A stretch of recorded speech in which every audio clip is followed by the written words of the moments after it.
Muito bom, pessoal. Olha, essa conferência de homens, a gente acho que participou de todas as edições, já deve ir para a terceira ou quarta, e nós ajudamos, de certo modo, a fazer ela acontecer, tá? Todo mundo sempre fala assim, nossa, homem é desanimado demais para fazer esse tipo de evento, né? Mas nós estamos testemunhando o contrário. No ano passado lotou o negócio, tanto que o churrasco agora vai ser num lugar à parte, vai ser acho que numa chácara, e depois a gente vai para o lugar lá. E, bom, pelo preço que está uma carne com churrasco e as bebidas, tudo está extremamente barato, né? Vamos participar porque com certeza vai valer a pena. Meus irmãos, essa semana nós vamos trabalhar um texto do Antigo Testamento. Todo esse ano estamos trabalhando o Antigo Testamento. E na sequência, né, dos temas abordados nos nossos pequenos grupos, a ideia é falar sobre a ocasião em que Moisés teve uma experiência com Deus que traz para nós uma série de parâmetros bem interessantes, porque Deus trabalha de uma forma pedagógica com o seu povo desde a antiguidade, e há um desafio na leitura da Escritura para todo aquele que quer conhecer Deus mais profundamente, de que a gente não viva apenas de pequenos recortes, que a gente possa se aprofundar. Opa, valeu, obrigado, viu? Você não pôs o dedo dentro, não, né? Eu estou perguntando porque você é meu filho, às vezes, né? Então, há um desafio da gente conhecer a Escritura, não apenas em pequenos trechos, mas a gente conhecer ela em um panorama mais amplo. Por que isso é importante? Porque a Escritura, por mais que seja uma coleção de livros, a Bíblia é uma biblioteca. Ela tem lá 66 livros, escritos por aproximadamente 40 autores ao longo de 1.500 anos, ela trata de uma única história. Nós temos uma unidade de Gênesis e Apocalipse, que é o grande milagre da própria Escritura. Quando nós falamos sobre isso, então, é importante que você considere que conhecer apenas um pequeno trecho é você tentar fazer o recorte daquilo que seria conhecer a própria vontade de Deus, mas não vai se traduzir por um relacionamento mais profundo com a totalidade do que o próprio Deus representa. Imagina num relacionamento com uma pessoa, se a gente começa a fazer esse tipo de coisa. Aliás, a gente até faz, só que isso é um equívoco. Você olha por conta de uma característica da pessoa que te agrada ou te desagrada, e você cria todo um juízo em cima daquilo que é esta percepção.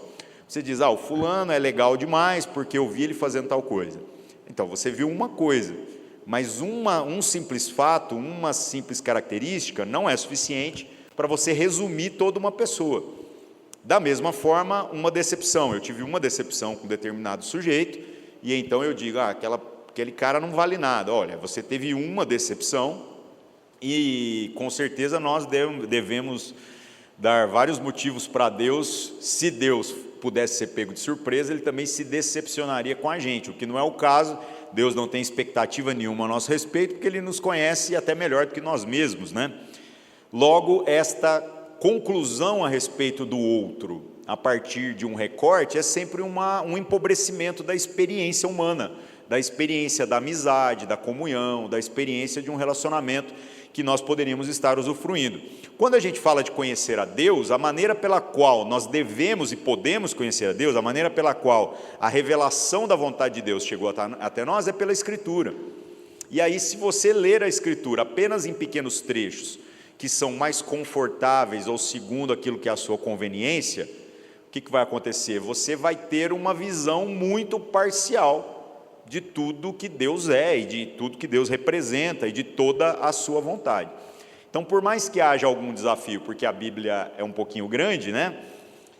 Nós precisamos de uma certa disciplina nesse sentido. E hoje esse texto que a gente traz aqui, ele tem alguns problemas, né? Que no geral, se você fizer um recorte, gera uma confusão danada. Não é um texto complexo, mas as afirmações, algumas que estão contidas aqui nesse texto, podem gerar um certo equívoco se você não conseguir considerar toda a vontade de Deus expressa ao longo da palavra de Deus, da Bíblia, do começo até o final. Então, a gente, quando fala, leia a Bíblia, siga um plano de leitura, confira os textos na sua casa. Isso é importante. Não dá para a gente viver daquilo que é a fala apenas de outras pessoas. Você precisa ter um relacionamento direto com o próprio Deus, e isso com certeza vai começar por uma vida de leitura da Bíblia e uma vida de oração, né? Não dá para você viver do que eu li de Bíblia ou da oração da sua avó, que é uma pessoa de muita oração, né? Geralmente os velhos, a gente joga tudo na conta deles, né? Não, você tem que ser essa pessoa de oração. E o texto específico que a gente vai ler é o capítulo 34 do livro de Êxodo. A gente vai ler o começo dele, os 10 primeiros versículos, um texto que fala sobre uma situação bem peculiar, né? Que é a restauração, de certo modo, daquilo que era o plano que Deus havia colocado para a nação de Israel, que é uma representação espiritual de todo o povo de Deus em todas as épocas, né? Israel representa o Israel bíblico, né, gente? Não confundir com o Israel que a gente vê no telejornal, tá? Tem um abismo entre uma coisa e outra. Mas o Israel bíblico, ele representa como que a igreja no Antigo Testamento, enquanto que a igreja também representa o Israel no Novo Testamento. Esta conexão é uma conexão óbvia quando você lê toda a Escritura e quando você vê que, na verdade, o plano de Deus sempre foi um só. Não há remendos, não há consertos.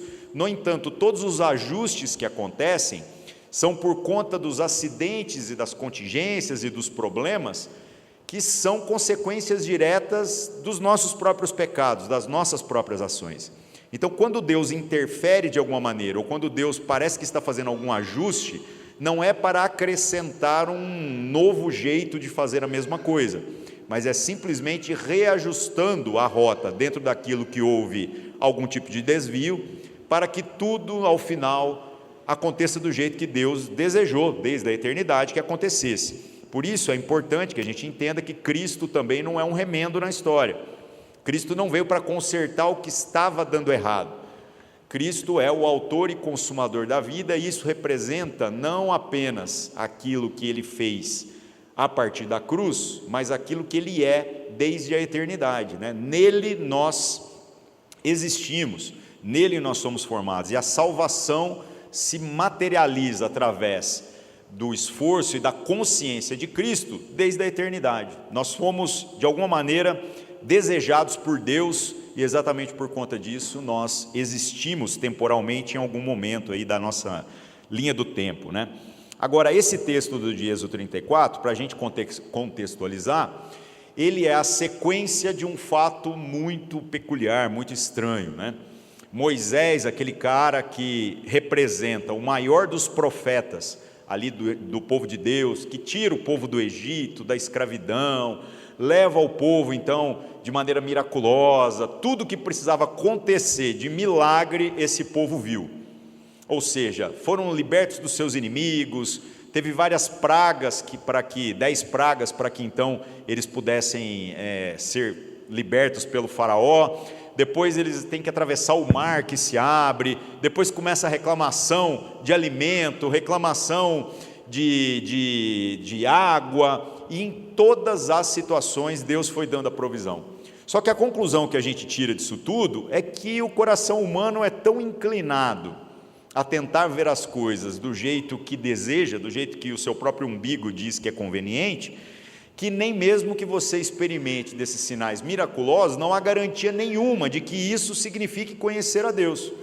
Tanto é que, na primeira ocasião, onde eles chegam ao pé de uma montanha lá, designada pelo próprio Senhor, e então Moisés fala para todo mundo: vocês esperem aqui, que agora eu vou lá, segundo a instrução de Deus, e Ele vai dar a sua lei, Ele vai trazer então os seus preceitos, os seus mandamentos.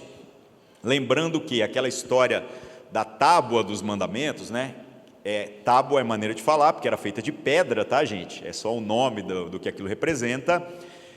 Ela foi moldada pela mão humana, mas escrita de maneira sobrenatural por Deus. Não me pergunte como, se Deus usou laser, o que Ele fez, não sabemos, tá? A única coisa que nós sabemos é que enquanto Moisés sobe, e esse negócio começa a demorar muitos dias, o povo rapidinho, mesmo tendo experimentado de coisas fantásticas, mesmo tendo visto milagre em cima de milagre, rapidinho resolveu voltar para aquilo que lhe convém.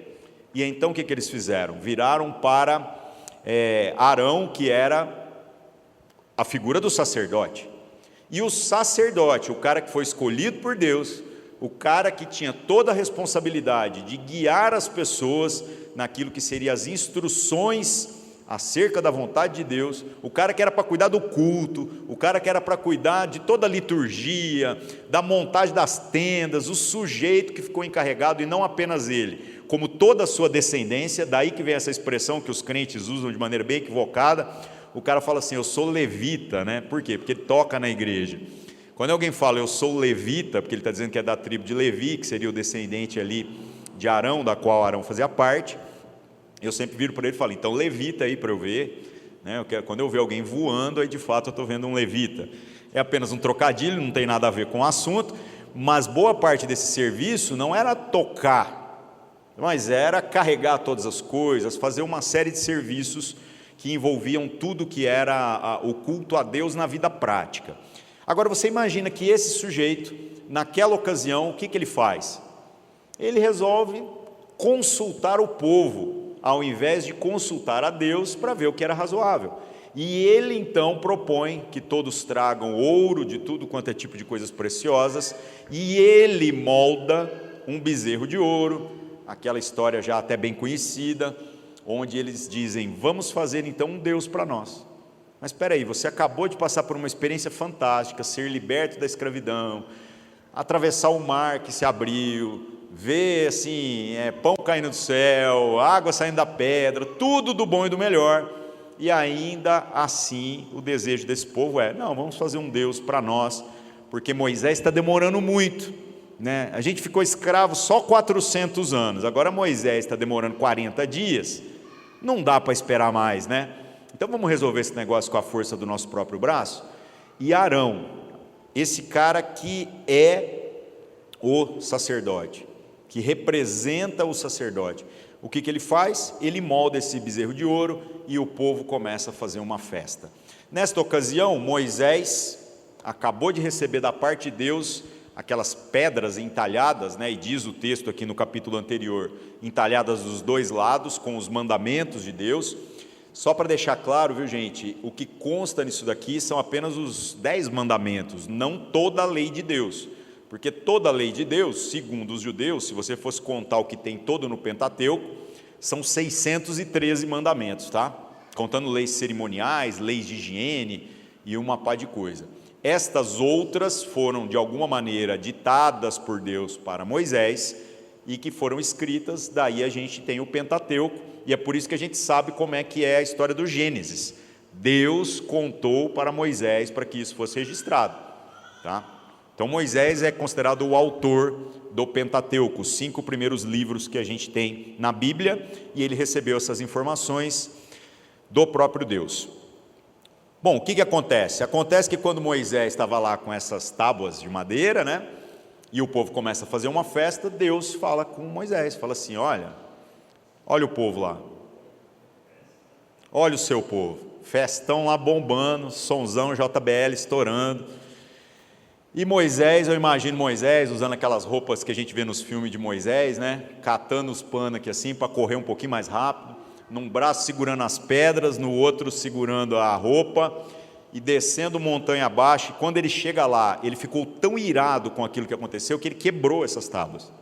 Ele jogou elas no chão e o povo olhou aquilo, e ele foi lá e destruiu o bezerro de ouro, e misturou aquele bezerro de ouro com cinza, botou fogo naquilo tudo, misturou na água e fez o povo beber. Não é brincadeira essa história. Estima-se que o número de pessoas que compunham toda a nação de Israel ali em trânsito era de quase 3 milhões de pessoas, tá? Então é óbvio que não foram todos que beberam, os que estavam mais ali representando a área VIP daquela congregação, né? Tiveram que beber essa água em sinal de humilhação. E aí uma história triste, onde de fato alguns viraram e falaram: nós não queremos mais ter parte com Deus mesmo, e Deus ainda mandou passar espada nesse povo. Mas aqueles que se arrependeram, aqueles que reconheceram o seu erro e que permaneceram perante Moisés, ouviram dele então agora uma intercessão, e essa intercessão foi assim: olha, fiquem aqui de novo, esperem com um pouco mais de paciência, eu vou subir no monte de novo, e eu vou falar com Deus. Moisés representa como profeta algo muito similar àquilo que o próprio Cristo se torna, né? O Cristo é aquele que nos representa diante de Deus. E é por isso que Moisés, segundo a cultura judaica, é considerado o maior dos profetas.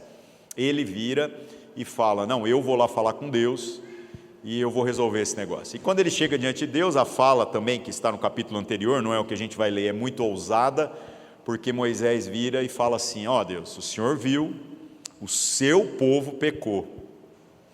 E é incrível o jeito dele falar, né? O seu povo pecou. Então, Moisés é parte desse povo, ele se coloca como parte desse povo, principalmente quando ele diz assim: Senhor, eu peço então que o Senhor tenha misericórdia dele, ou então tira o meu nome do livro da vida.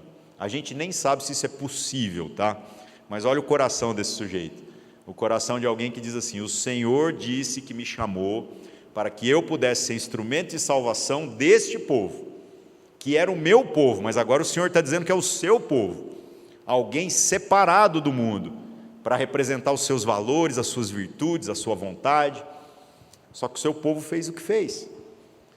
Então, Senhor, tem misericórdia dele, ou então tira meu nome também. E Deus deve olhar para isso e falar assim: é até bonito ouvir uns negócios desses, né? Finalmente alguém que está entendendo alguma coisa. E Deus se compadece de todo o povo, Deus se agrada dessa intercessão de Moisés, e Deus então fala que vai dar a Moisés mais 2 tábuas, e aí, então a gente entra aqui no capítulo 34, que a gente vai ler, beleza? Vamos lá, Êxodo 34, a gente vai começar a ler do início. Diz assim: talhe 2 tábuas de pedra semelhante às primeiras, e nelas escreverei as palavras que estavam nas primeiras tábuas que você quebrou. Custou caro para Moisés ter quebrado essas tábuas, viu, gente? Não ficou barato, não. Deus cobrou isso aí depois. Verso 2: esteja pronto pela manhã para subir ao monte Sinai, e lá mesmo, no alto do monte, apresente-se a mim. Ninguém poderá ir com você, nem ficar em lugar algum do monte, nem mesmo ovelhas, nem bois deverão pastar diante do monte. Assim, Moisés lavrou 2 tábuas de pedra semelhante às primeiras, e subiu ao monte Sinai logo pela manhã, como o Senhor lhe havia ordenado, levando nas mãos as 2 tábuas de pedra. Verso 5: então o Senhor desceu na nuvem, e permaneceu ali com ele, e proclamou o seu nome, o Senhor. E passou diante de Moisés, proclamando: Senhor, Senhor, Deus compassivo e misericordioso, paciente, cheio de amor e de fidelidade, que mantém o seu amor a milhares e perdoa a maldade, a rebelião e o pecado. Contudo, não deixa de punir o culpado, castiga os filhos e os netos pelo pecado de seus pais, até a 3ª e 4ª gerações. Vamos parar por aqui. Eu quero fazer o comentário exatamente em cima deste trecho, para que a gente possa entender não apenas o significado, mas o contexto disso dentro de todo o panorama bíblico. Então, a maneira pela qual Deus se apresenta, né, e a maneira pela qual o próprio Deus fala a respeito de si mesmo, pode soar estranha para nós quando a gente pensa que se a compassividade de Deus, né, a compaixão, a misericórdia, a paciência, o amor e a fidelidade de Deus foram destacados, também foi destacado aqui a questão de que Deus, de alguma maneira, faz com que haja castigo sobre os filhos e netos daqueles que pecam, né? Algo que equivocadamente muitas pessoas podem compreender como uma espécie de maldição hereditária, algo que seria passado de pai para filho. Esse assunto é um assunto um pouquinho confuso, porque na verdade a gente está pegando diferentes temas e colocando como se fosse tudo na mesma proporção, como se fosse o mesmo assunto, sendo que na verdade não é. Por exemplo, se eu tenho tendência à obesidade, ou eu tenho tendência a diabetes, e o meu filho consequentemente herda a minha genética, então, de certo modo, por conta da minha genética e a de todos nós, ser suscetível àquilo que são as consequências da existência do pecado no mundo, estamos todos morrendo por causa disso, consequentemente, aquilo que é esta tendência da minha própria carne, também se torna uma tendência sobre a vida do meu filho. Mas isso não significa necessariamente que isso seja uma maldição. Por quê? Porque esta tendência, ela não é decisiva no que se refere aos aspectos da salvação. E a gente sabe disso por conta de todo o panorama bíblico e das falas e outras intervenções divinas, onde o próprio Senhor deixa claro que este assunto não diz respeito à questão da salvação ou à questão até mesmo do pagar pecados. Mas uma coisa a gente não pode tirar da nossa mente, de que o pecado afeta não apenas a nossa própria vida, mas o pecado afeta a vida das pessoas ao nosso redor, o pecado afeta a vida das pessoas que nós amamos, das pessoas que nos amam e podem estar afetando as pessoas da nossa família. Por exemplo, aqueles que não têm referência de família, a tendência natural é de que eles repliquem exatamente aquilo que aprenderam de pior nas suas próprias relações familiares. Isso é tão sério, mas tão sério, que é a grande temática de todo o tratamento de psicoterapia. É quase que uma regra. Você começa a conversar com alguém que tem um problema relacional, e se você for lá no psicólogo tal, e for tratar, isso aí vai levar a uma grande conversa. Você vai falar sobre a sua relação familiar, você vai falar sobre os seus pais, e o que você vai acabar percebendo? Algo que todos nós em algum momento da vida percebemos.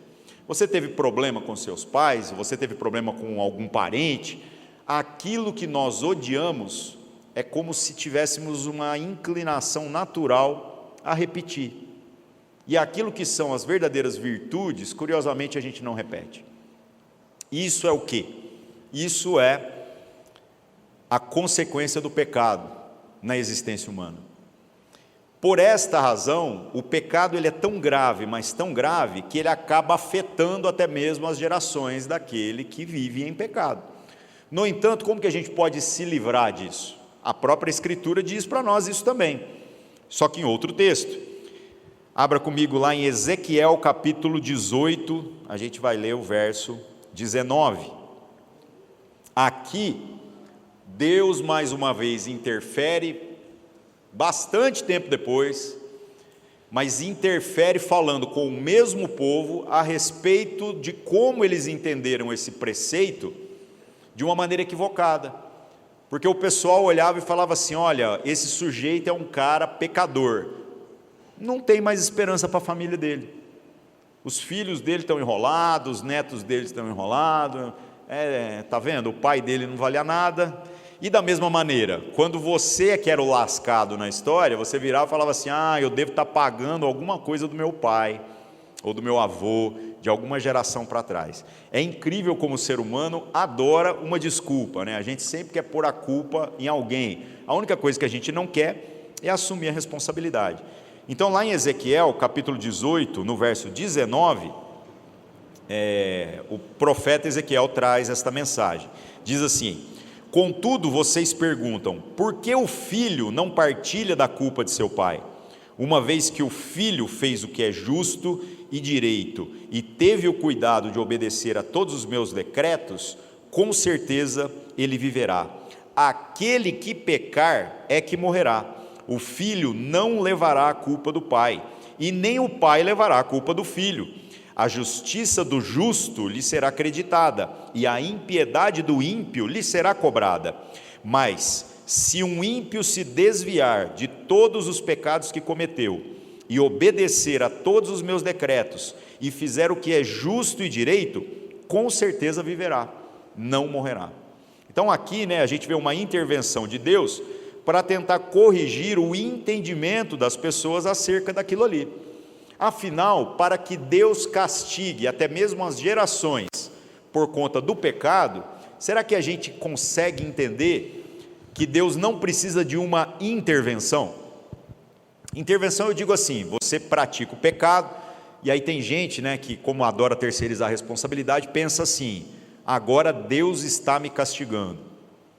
Olha, o castigo pelo seu pecado já é a morte, e a morte eterna, que é estar no lugar da ira de Deus pela eternidade, depois que você morrer. Se de fato você não se arrepender do seu pecado, não viver como alguém que é um filho de Deus. Mas estas consequências que nós experimentamos ao longo da nossa vida, nem precisam de intervenção de Deus. nós estamos confundindo os assuntos. Toda vez que eu peco, o meu pecado tem consequências temporais e consequências eternas. Para aqueles que creem no Evangelho de nosso Senhor Jesus Cristo, nós estamos completamente libertos das consequências eternas. Ou seja, Ele morreu na cruz no meu lugar e no seu lugar.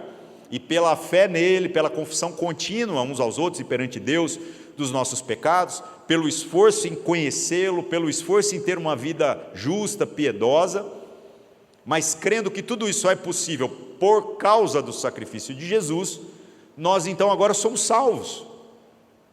Agora, nós deixamos de pecar? Deveríamos, mas estamos presos na maldição desta existência, presos no nosso corpo de pecado.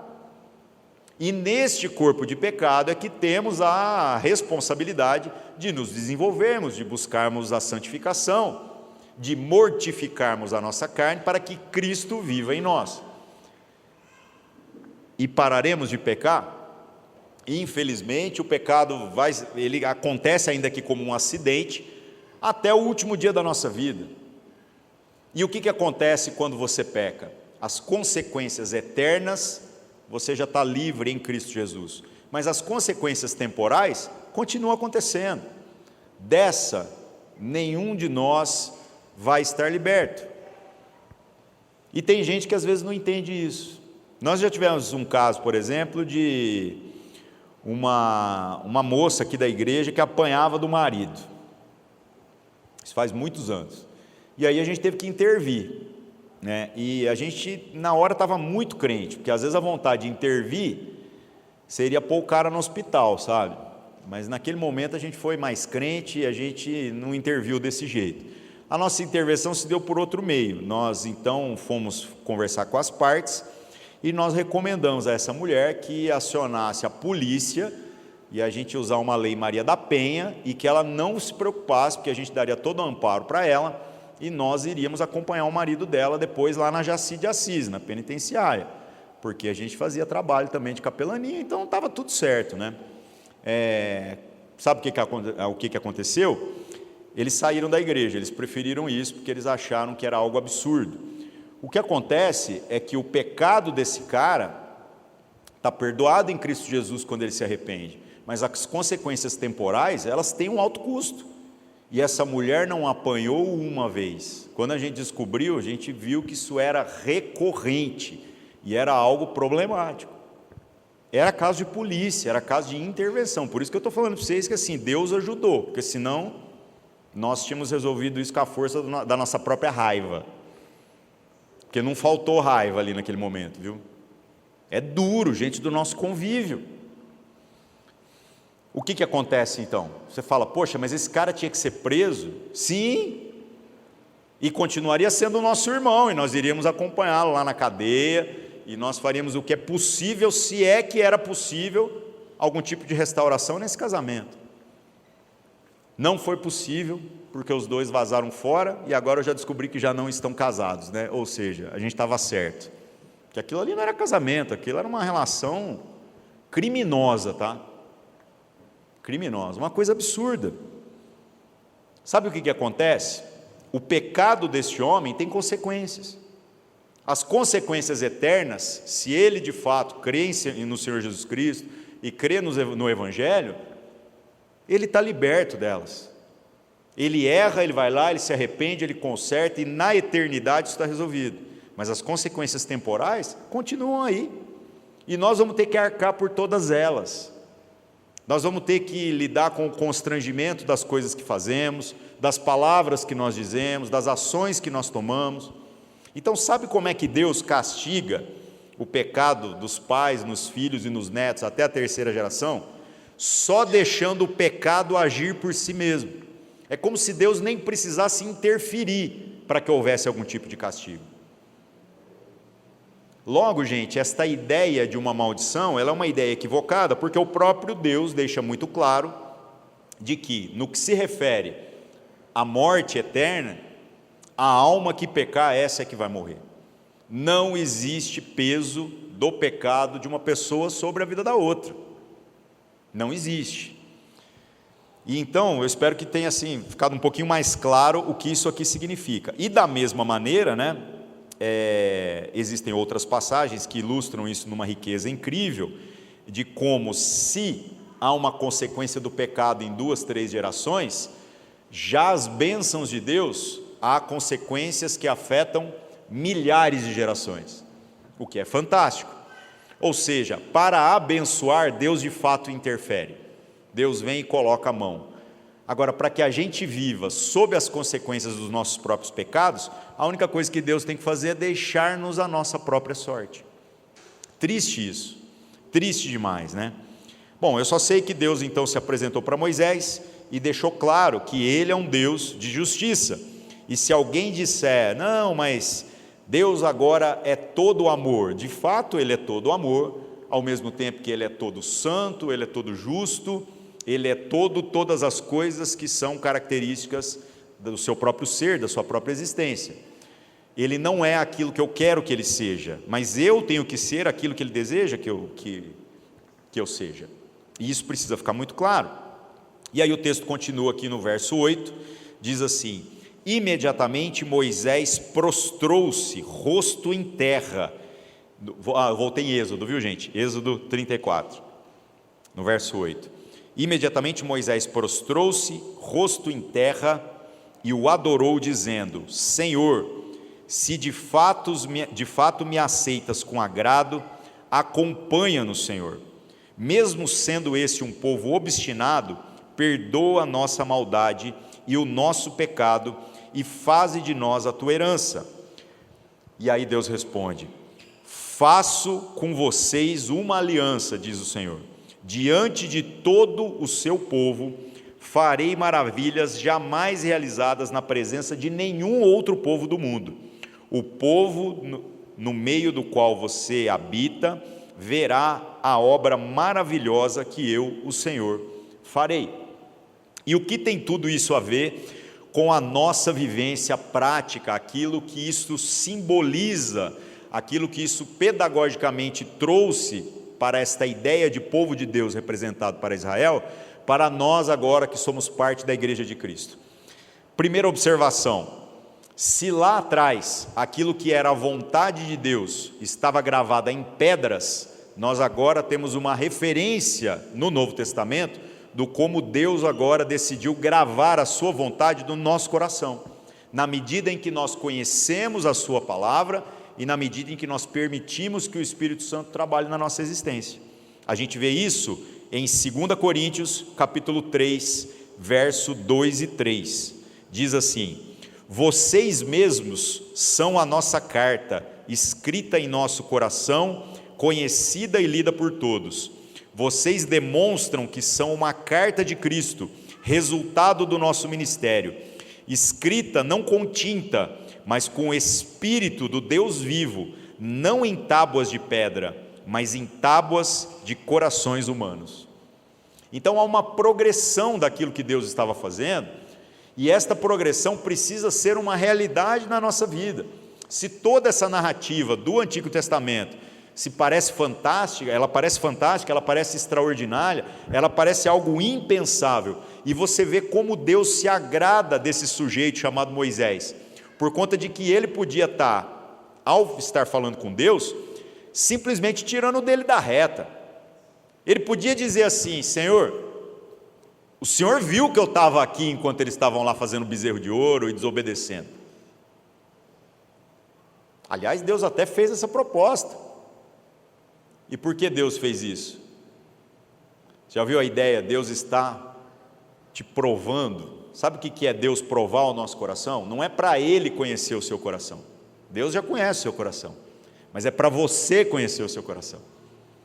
E naquela circunstância em que Deus sugere isso para Moisés: ô Moisés, vamos acabar com esse negócio, fazer igualzinho com Noé e começar tudo de novo.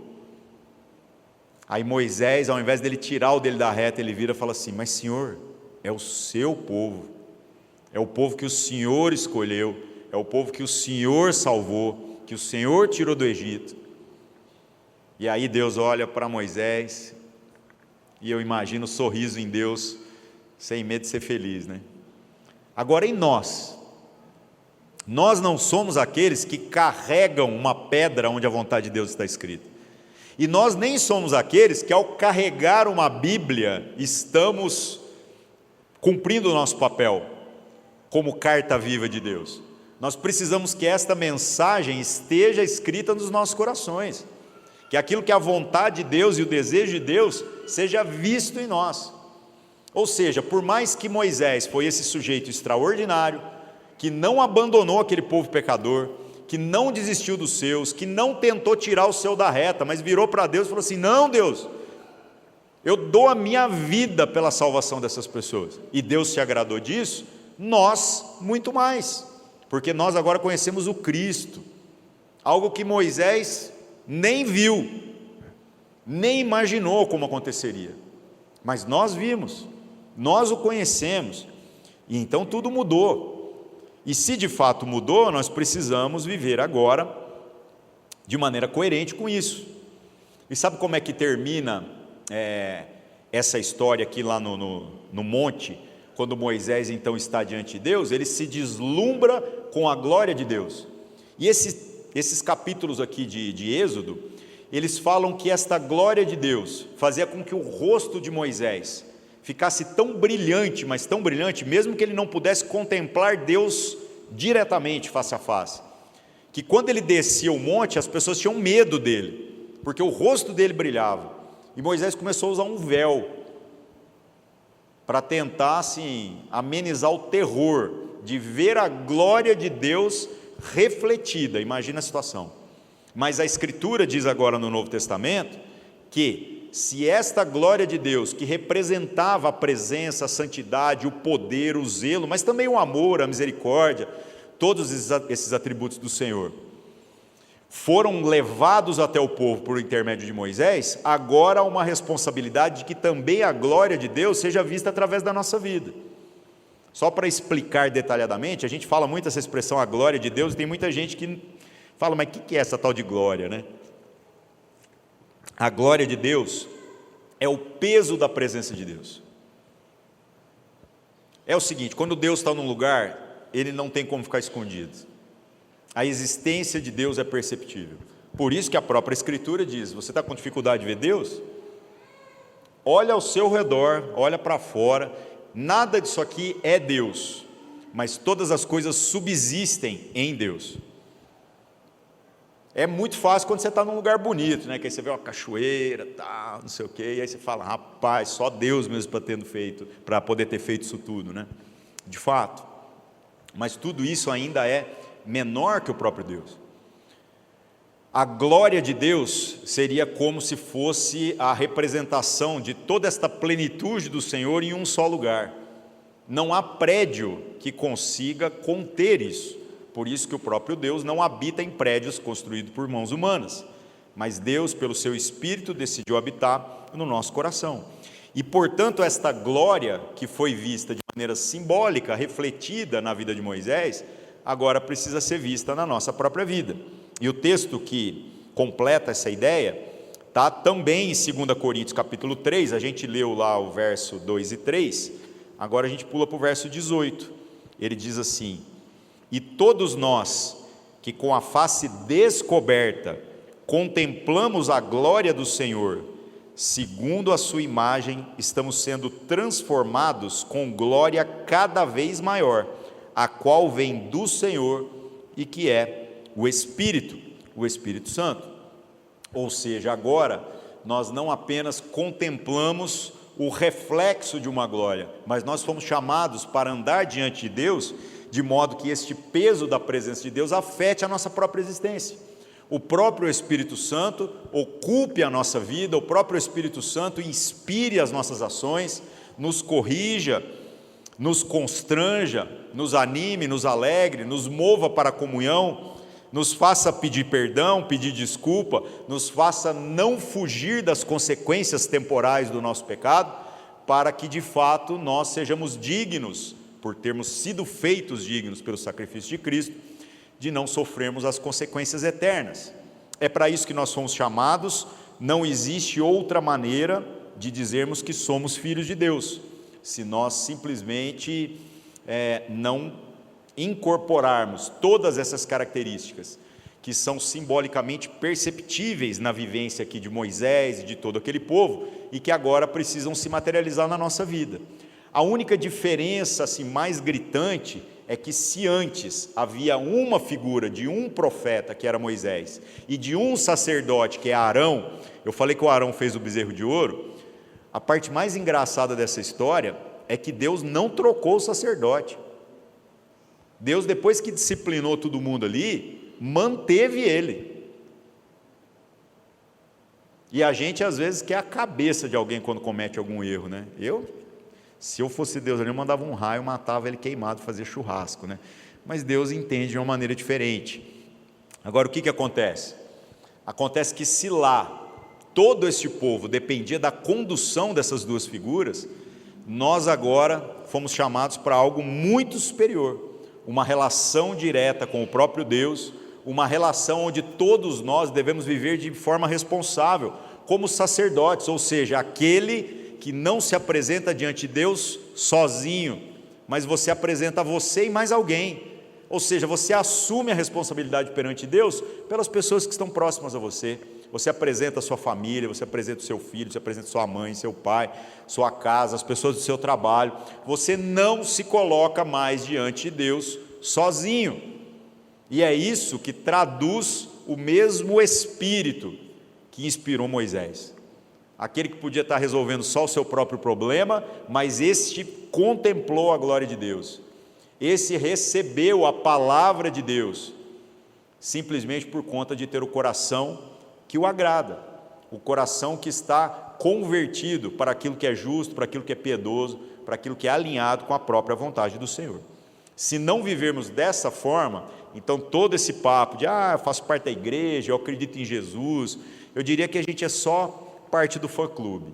A gente tem o discurso, mas sejamos honestos, não há coerência alguma na nossa maneira de viver se nós não temos um coração inclinado para aqueles que de alguma maneira Deus nos deu o privilégio de chamarmos de irmãos, de chamarmos de família, tanto aqueles que são do nosso sangue, quanto aqueles que nós não escolhemos e que estão sentados aí próximo a você, ou no seu trabalho, na sua vizinhança, onde mais for.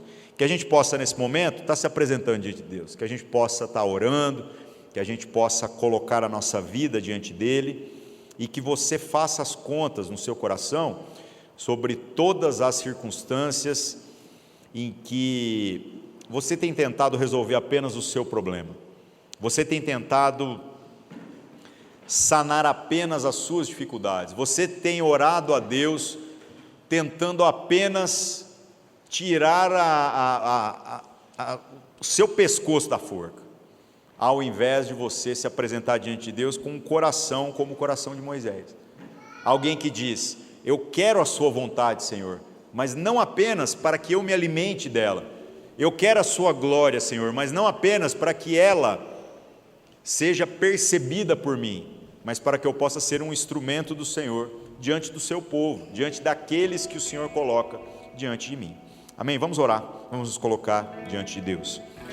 Senhor nosso Deus, em nome de Jesus, o Senhor conhece o nosso coração, o Senhor sabe da dificuldade que todos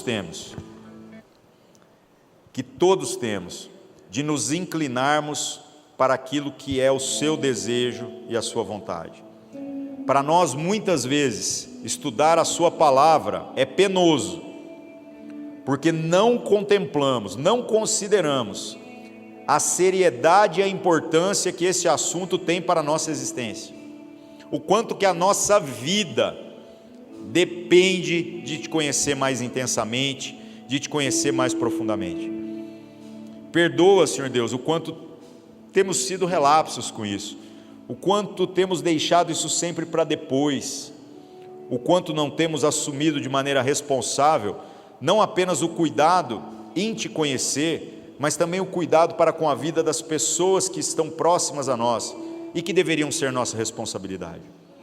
Quantas vezes nós poderíamos ser os homens e mulheres de Deus que seriam um instrumento de bênção para este mundo, de bênção no nosso trabalho, onde a gente estuda, de bênção na nossa família, de bênção para os nossos amigos. Mas em muitas situações a gente não tem ocupado essa posição. E não fazemos isso porque somos egoístas. E não fazemos isso porque estamos buscando apenas o nosso próprio interesse. Muitas das situações em que a gente vai à sua palavra é para encontrar a resposta que nos agrada apenas. Perdoa-nos por isso. E nos dê um coração inclinado a te conhecer profundamente, Senhor. A te conhecer como o Senhor verdadeiramente é. Nos dá um coração a buscar a sua glória, de modo que o Senhor possa ser visto também em nós e através de nós. Que as pessoas possam ver a sua justiça através do nosso empenho, através do nosso esforço, através da nossa capacidade de reconhecer os nossos erros, de pedir perdão pelos nossos pecados, de assumirmos a responsabilidade por aquilo que erramos, de modo que o Senhor seja glorificado em tudo isso, que a glória seja dada ao Senhor, de modo que o teu nome não seja envergonhado pelas nossas ações. Obrigado pelo sacrifício do teu Filho Jesus por nós, que nós não sejamos, Senhor Deus, aqueles que envergonham todo o esforço que Ele fez para nos salvar. Assim oramos em nome de Jesus. Amém.